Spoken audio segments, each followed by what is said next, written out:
Hello everybody and welcome back to Dr. Ghost Games.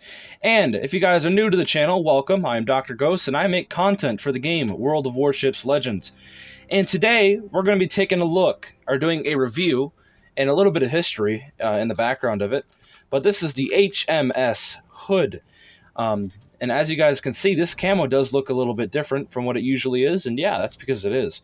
Let's take a look at the upgrades in Loadout. We have Aiming Systems Mod 1, Propulsion Mod 2, and then we have, if we were to put it on, we put this one on, of course, because every Tier 6 Premium only comes with that one. For the HE shells, you have 27-second reload time, you got about 5,000 max damage, and the fire setting chances is 30%, so about 34%.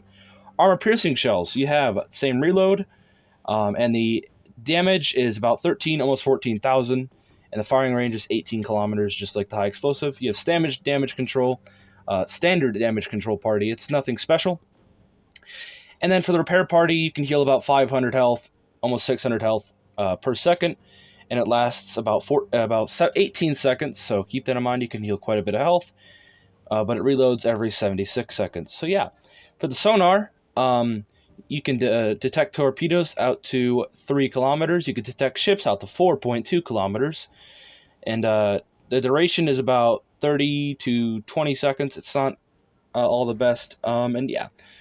And then if you wanted to, you could swap it out for the secondary enhance, but I don't see a point, as the secondaries are not the best. You have the Epic Battle Booster on, and then the Early Adopter flag as well.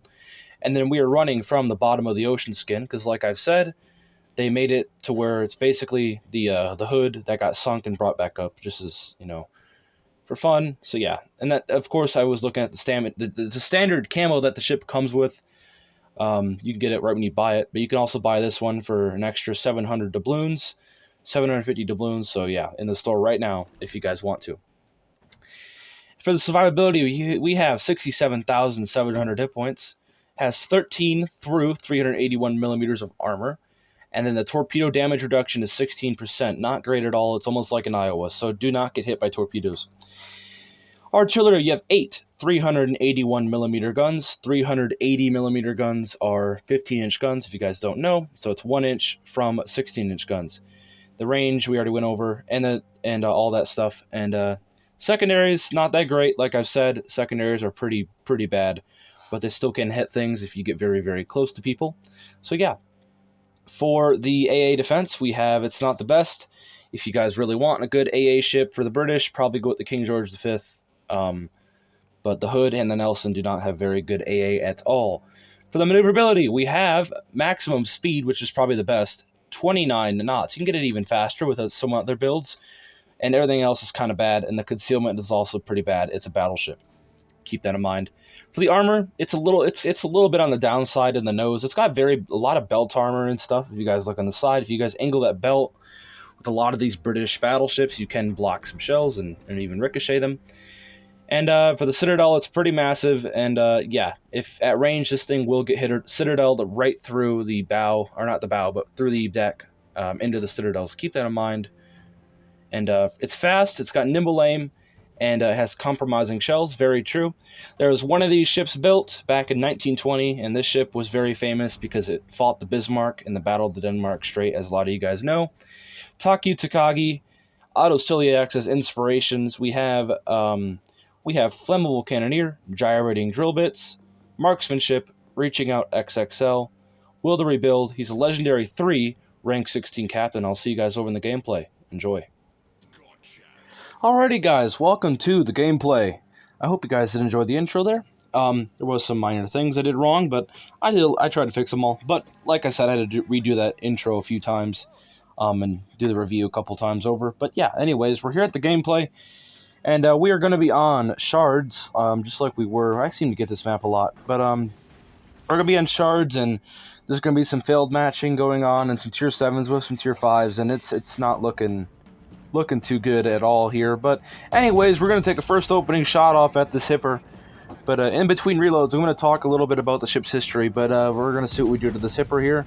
Fire off our back guns as well, but those don't look like they're going to hit. And boom, bada bing, we get a freaking Citadel right off the bat. First salvo of the game with the 2 front guns. But anyways, while we're waiting for our guns to reload and get a new target here, this ship was the pride and the flagship of the Royal Navy during World War II, and she was. Hold on, we'll take another shot here.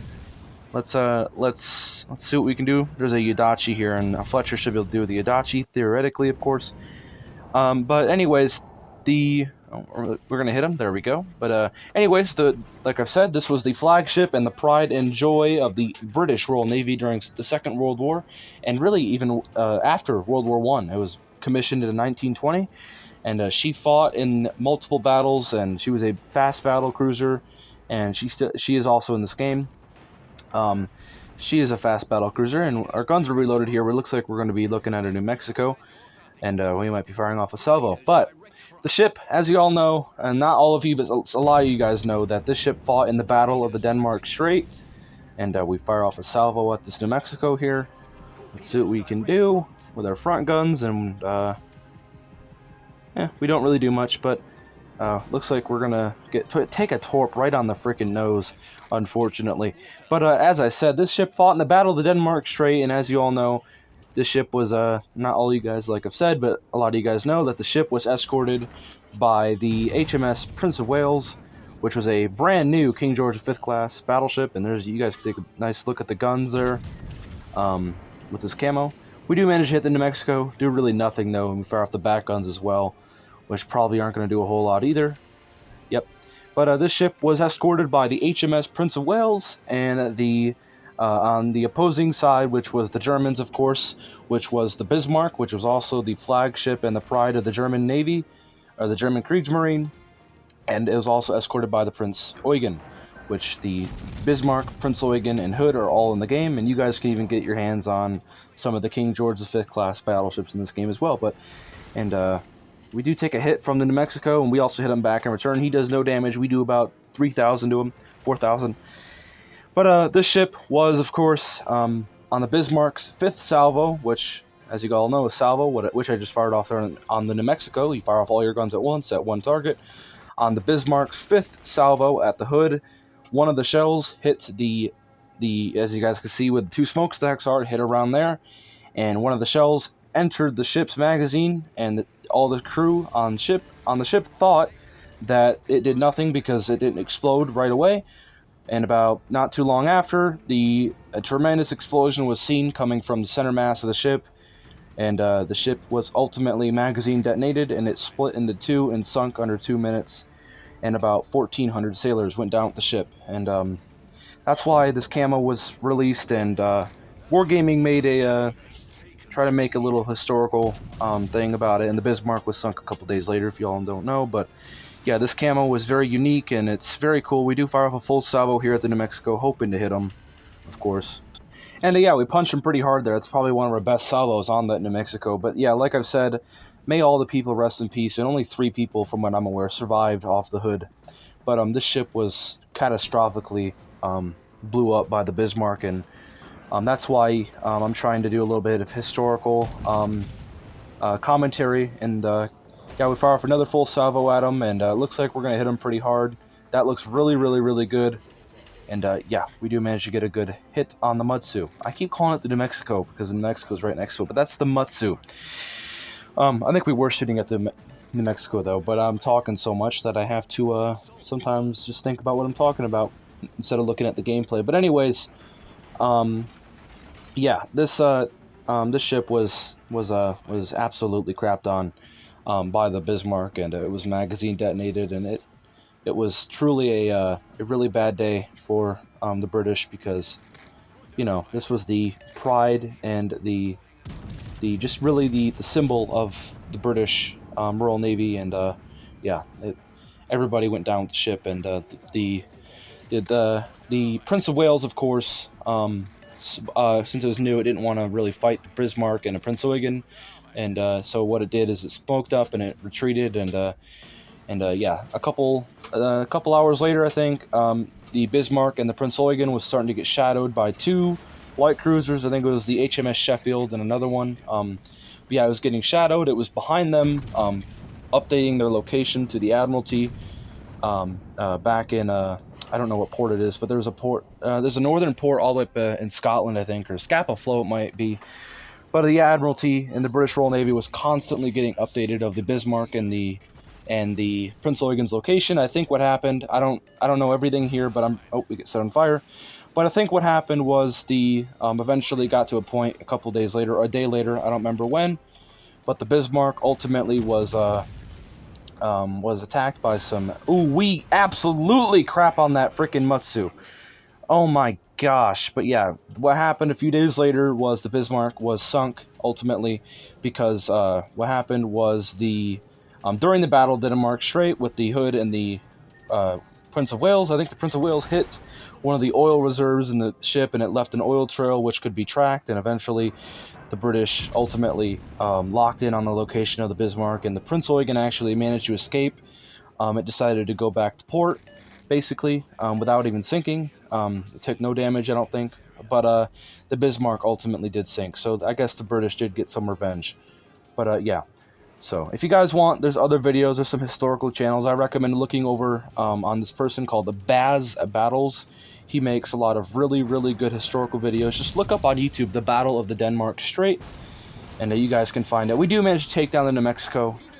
And I'm sorry, guys, if you guys were hoping just raw gameplay here, but today, May 24th, it's 2021, back in 1941, this ship was ultimately sunk, and I just felt like I had to do a bit of recognition for this ship. And we do manage to get a high caliber, and we're at 109,000 damage. Unfortunately, our rudder gets knocked out, and we're not long for this world. If you guys noticed, throughout the gameplay, I was talking in game chat to some of the teammates. I think it was the Fletcher, and I was kind of mouthing a lot of them off, but we're not long for this world. We're going to sink, and yeah, there's just not much we can do about it. And there's a John Bart popping up, and yeah, when I see I'm going broadside to a John Bart, I know I'm pretty screwed. We luckily don't get killed there, but next salvo, he's for sure going to kill us, and that's going to be the end of us right there. At least we're not dying to a Bismarck. But yeah, we fire off a final salvo at the John Bart, and yeah, we're basically dead here, and we know it. Back to port we go. But anyways, yeah, I do hope you guys enjoyed the video. If you guys did, please don't forget to punch the like button and all that. Subscribe to the channel if you haven't already. And yeah, I'm gonna fast forward to the battle results now. Nothing really happens here. Our team ends up losing. So yeah, I'm gonna go and fast forward for you guys to the end of the battle. And yeah, there you go. Okay, well, here we are. We're going to be at the end of the video, and the Lexington is the last guy left, and yeah, the game's coming to an end. But I'm going to give the last few words, and I'm going to dedicate this whole video to some of the British and even the Germans. I know you guys are probably wondering, why are you commending, or not commending, but why am I commending some of the Germans? And that's because some of the Germans, not all of them were believed in the Nazi party. Not all of them were bad people. A lot of them just joined because they loved their country more than the parties that were in Germany at the time. And the British, rest in peace, and the Germans, a lot of them were actually good people, and they weren't all bad. Rest in peace to them as well. But anyways, I do hope you all enjoyed the video, and please feel free to give a moment of silence for the people that served in the Royal Navy at this time and in the German Kriegsmarine, because not all people were bad, like I've said. A lot of them were just fighting for their country, not for the parties that were in their countries. But yeah, notice I put 2 of the same gameplays. That's because I didn't have enough time to record all of that. But anyways, I do hope you all enjoyed the video, and I will catch you all in the next one. Peace out. Stay healthy.